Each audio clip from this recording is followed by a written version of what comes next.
Federal Executive Council approves 3 power substations for Kano and Benue states. House of Representatives urge federal government to reopen Aminu Kano and other international airports. Federal government approves a 5 billion naira for National Identity Management Commission NIMC, plus South Korean shares up 1.9% as Asia-Pacific markets try for gains. The program is Business Express and we're reaching you from Abuja, Nigeria's capital. I am Liakatun Baba Tunde.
The Federal Executive Council has approved contracts for the construction of 3 substations in Kano and Benue states, as well as for the extension of transmission lines in Umuahia, Abia State and Mbano, Imo State.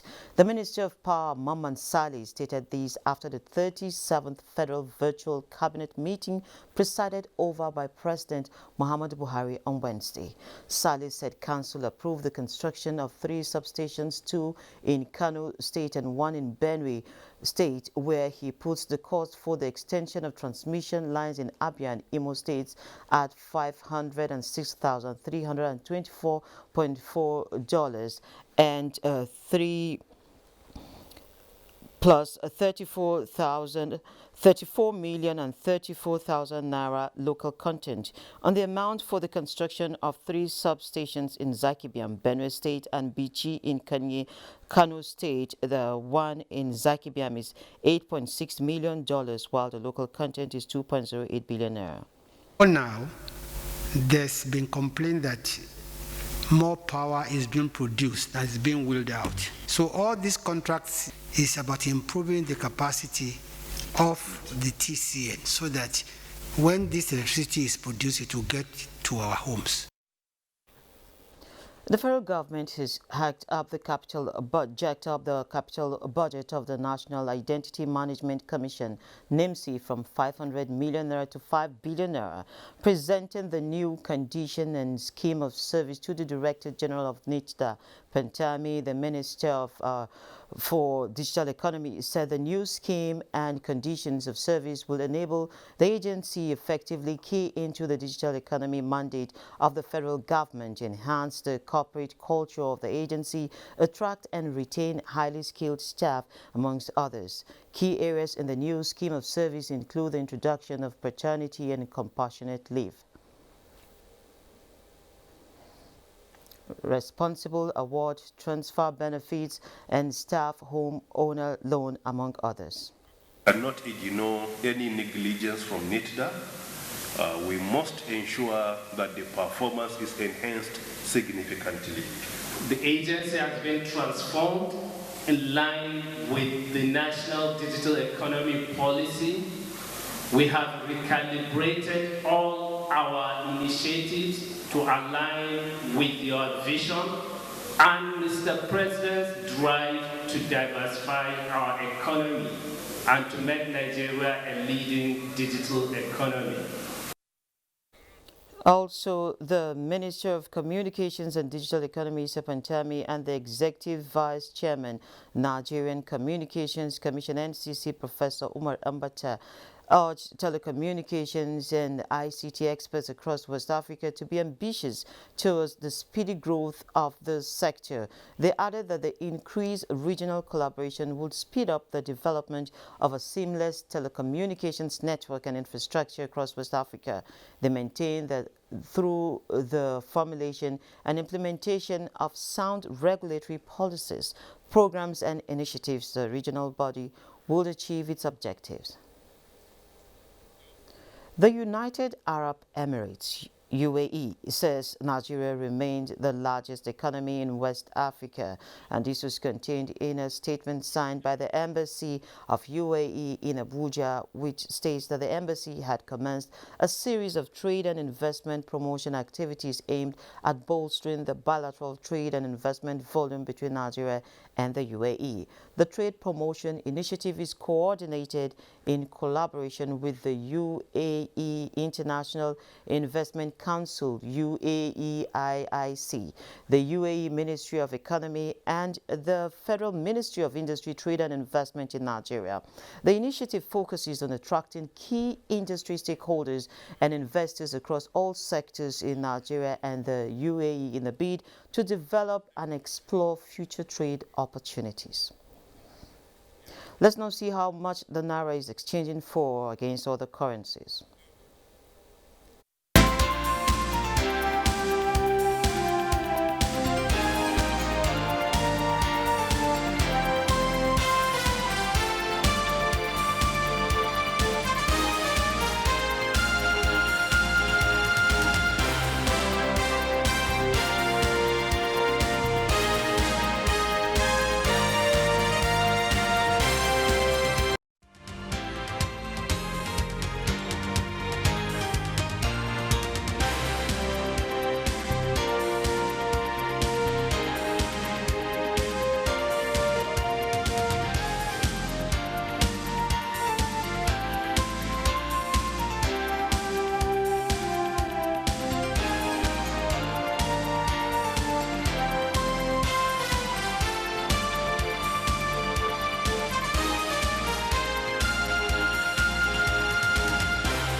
The Central Bank of Nigeria, CBN, says it may at a projection of $27.66 billion in a year be paying 115 billion naira to beneficiaries of diaspora remittances annually with the new Naira for Dollar scheme. Nigeria's diaspora remittances in 2019 was put at $21 billion by the World Bank, even though the forecast showed that the remittances would have risen to $27.66 billion in 2020. Experts believe the projections couldn't have been met due to the impact of the COVID-19 pandemic. Forecasts by PricewaterhouseCoopers had suggested that Nigeria's remittances flow could reach $34.89 billion by 2023 if the policies were right. Now, to take this conversation further, in light of economic benefits of banks beginning the implementation of the new policy on diaspora remittances, it has seen to be a move which is an incentive introduced by the regulators to boost inflows of diaspora remittances. We have joining us via telephone senior economist with SPM Professionals, Paul Alaje. He's joining us via telephone from Kano. Mr. Paul, it's always good to have you on the program. Thank you so very much for having me. Good morning. Great. So what do you make of the Naira for Dollar scheme? Okay, so the naira per dollar recently introduced by Central Bank of Nigeria is for the purpose of increasing foreign reserve, so that by implication will help naira become relatively stable. Recall that about two times now at least, naira has depreciated against the dollar, thanks to COVID-19. Authorities seem to want to see how we can attract more in terms of remittance, and that could stay the foreign reserve and people withdrawing dollar directly. That is why I think from observation, authorities talking about central bank right now say it's going to be adding 5 naira on every single dollar that is collected for remittance purpose. So what are the impacts you foresee within this 2 months window? Okay, so I'm seeing impact across board.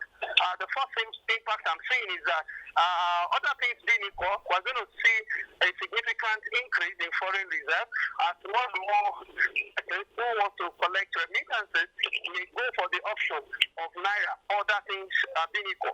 But even if people want to go and exchange at parallel market, that will also increase supply at parallel market, bringing the pressure perhaps to remain at where it is today rather than having significant increase. Or even if the pressure supply increases at the parallel market, we may see some level of reduction in exchange rate in that unofficial market. So I'm also seeing a situation where Nigeria could stabilize in terms of naira exchange rate a bit compared to the high level of uncertainty that we have right now. So how would you describe the role of diaspora remittances in the running of the economy? Okay, so the diaspora remittances is among the top 4 or 5 source of effects to Nigeria economy, particularly to our foreign reserve. When you take out oil and some other special export inflow, then diaspora remittance will be classified among the top 4, top 5. It will be amongst them. So it's so very significant, so very important. It's not what we can ignore, and has been one of the major contributors to foreign reserve in Nigeria. And that's the reason why I think authorities have decided to bring a 2-month, differentiate 2-month additional program of naira for dollar by providing additional 5 naira, so that more people may choose the option of receiving their money in naira rather than dollars. Some Nigerians are raising concerns over abuse. How can the Apex Bank and other financial institutions checkmate, for instance, round tripping? Okay, so round tripping is so very difficult because of the existence of a market called parallel market. Unfortunately, authorities till now have not recognized that market exists, or have shied away from accepting that the market exists. But the truth remains the truth. That market exists, and authority must nip it on the board. We must take decisive decisions, either using monetary approach or using physical approach. I don't think we need more physical approach here, but we need monetary approach or physical approach to nip it on the board. We cannot continue to encourage what hurts us within our system. If it is businesses, it must be around the regulated rate that central bank has put in place. If it is parallel market, which is not even captured at all by the central bank, then authorities in partnership with government of the day must nip it on the board and say no to it. When that happens, one challenge that we have right now regarding exchange rate, I believe would have been solved by 80%, if not completely. But as we have some people nursing some concerns that other markets, like the OMO market, for instance, the IFX market, might be hurt within these 2 months. Well, unfortunately, or contrarily, I don't think so. I don't think so because the margin isn't much. And if you look at the market since this has been introduced, it's relatively stable. So I would just advise that we keep watch. It's just 2 months. We watch perhaps in the next 2 weeks and see if there is any instability in the market so that we can properly respond as people. Okay, now before I let you go, could you quickly tell us if there is hope for a stronger naira instead of these regulations that most people say tilt towards the dollar? Okay, so I strongly believe there is hope for a stronger naira as soon as we start exporting more than we are importing, as soon as we no longer import finished product. I strongly believe there is hope. And as soon as we are able to take a decisive decision about parallel market that is hurting us right now, so that people will stop speculating on our naira and dollars to make personal gain because it's not of national interest. It's not in our national interest. Okay, let me just sneak in this other question. How do you see fiscal measures marrying these monetary measures in the near term?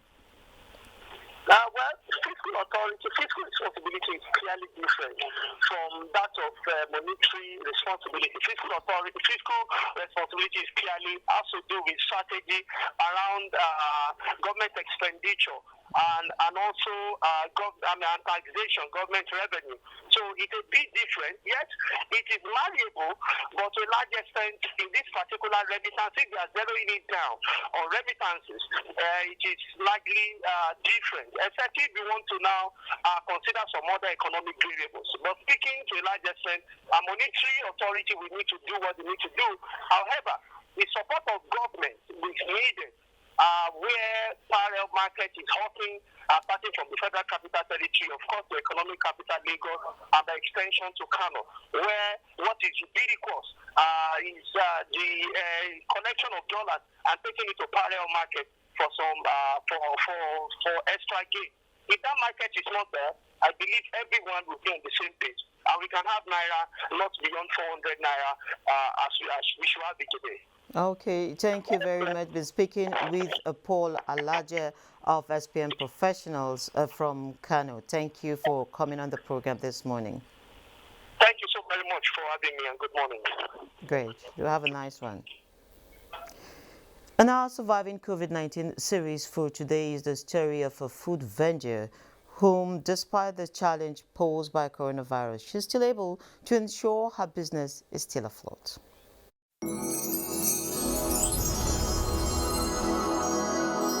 Surviving COVID-19 series is brought to you in partnership with the Central Bank of Nigeria.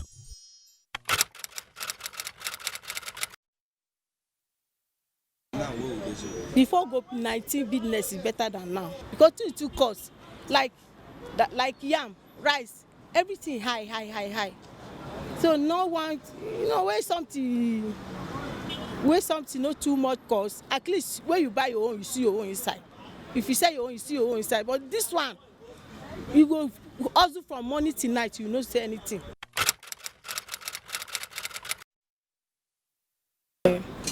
Where the lockdown go down, I went to my customer place because it's over 5 years I started this business.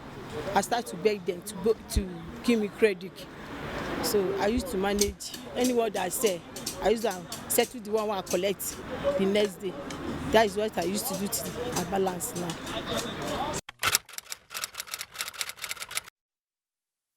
Yeah, even say I dey see when they say I dey hear where people say they give me, even so my neighbor they give, but you no reach me.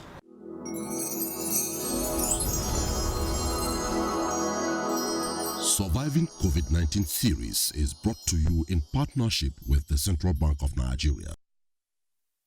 Of course, it's going to reach you no matter how long it takes.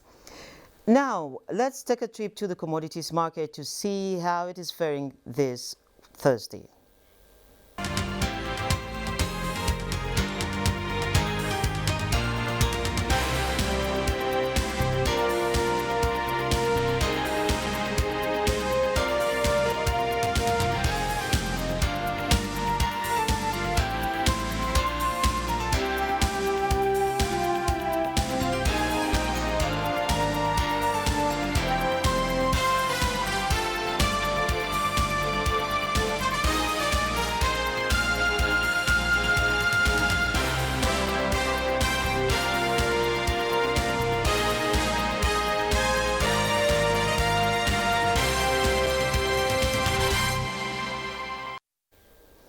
The House of Representatives has urged the federal government to reopen Aminu Kano International Airport for international flights, just as the Green Chamber also asked federal government to open a Kanubiam International Airport, Enugu, and Port Harcourt International Airport for international flights. This resolution followed a motion moved by the majority leader of the House, Alhassan Ado Doguwa, and 23 others for the reopening of Aminu Kano Airport.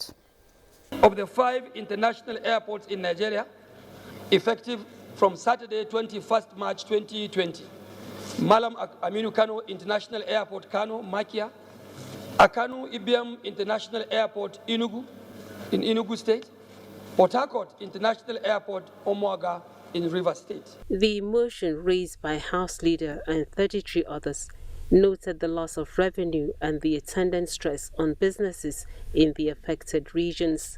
The lawmakers called on authorities to decide on a timeline for the resumption of international traffic in the said airports, which required COVID-19 preventive protocols in place.